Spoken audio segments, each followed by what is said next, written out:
Thanks very much, Ceann Comhairle. Minister, we asked this question last time round on the 21st of March as to why the DAA hadn't furnished residents in St Margaret's with the longitudinal noise measurements which they required in terms of assessing the impact of the new runway on their homes. At that stage, you assured me that you'd been in contact with them and that the information was being finalised and will be made available to the residents on the 30th of March. It's now the 10th of May. They still haven't got it, and I'm wondering what the story is. Yeah, that's absolutely correct. As she is aware, the DAA has statutory responsibility to manage, operate and develop Dublin Airport, including the North Runway project. At the date when the Deputy first raised the issue, back in March, I had, as she refers to, made inquiries of the DAA and was informed at the time that the longitudinal analysis requested at the Community Liaison Group meeting was being finalised and would be presented at the next meeting of that forum, which was scheduled for, as you referenced, the 30th of March. However, I have now been advised by DAA that it is not in a position to provide the information to the Community Liaison Group as intended due to the legal proceedings taken by local residents in the vicinity of the airport in relation to the runway project. And I regret this. This matter, along with other legal proceedings against Fingal County Council and the State, have been listed for hearings to commence in the Commercial Court in October. It would therefore be inappropriate for me to comment further on issues to which these proceedings refer. I think the heart of this matter, Minister, is the contempt with which the DAA is displaying towards local residents.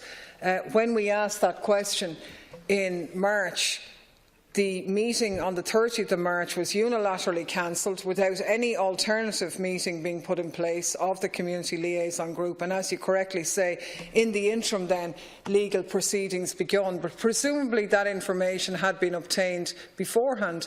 And wouldn't it be a valid question to say that maybe the residents wouldn't have to go into costly litigation, which they don't want to do, if the DAA consulted and addressed their concerns in an open and upfront manner, which they've failed to do? And I would put it to you, Minister, that they've ignored you as well, because they gave you information which turned out to be invalid. Now, this information has always been publicly available. The residents asked for it over 6 months ago. So the fact that litigation has started now is neither here nor there, and I would put it to you that it's actually an indication of how much they're riding roughshod over the interests of local residents, which is not in the interests of anybody, themselves included. And I would ask you to maybe go back to them again and reconsider. Minister, 1 minute. Please adhere. I have some sympathy. I have obviously got some sympathy with the frustration of the residents in the situation in which they find themselves. But you know, when the law or legal action comes into issues of this sort, it rather takes it out of the hands of politicians and ministers, because we obviously can't be seen to intervene in the legal process in any way, or to do or say anything which would be prejudicial. I'm informed that the legal advice which the DAA got subsequent to the meeting, the reply which I gave in this House, was such that it put them in a situation where they made a decision of this sort.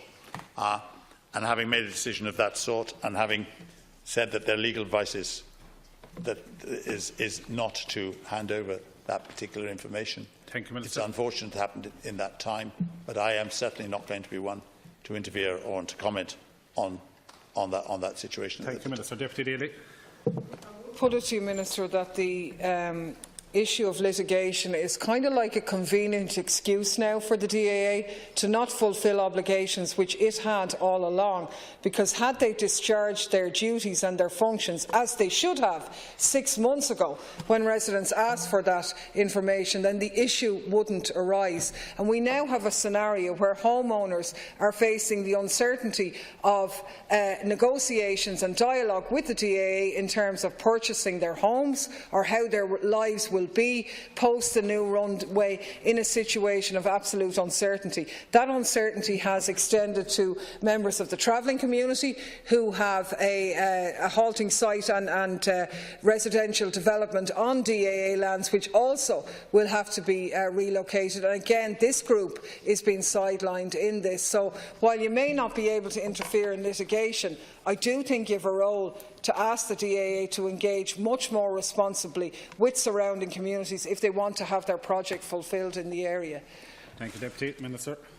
Yeah, I thank the Deputy for what she said, and let me say, if the travelling community are affected adversely by this, I would urge the DAA to meet them and to discuss their problems with them, and I'd be very happy to meet them myself. I don't think that the Deputy would question my bona fides in the interaction between the DAA and the travelling community, or my bona fides between the DAA and local residents. I've facilitated, I think, virtually every residents group with a meeting and passed on their particular problems to DAA where it's appropriate, and I will continue to do that, because I think that we have a constant problem where large organisations are confronted with difficulties and smaller groups feel absolutely helpless in the face of state monopolies.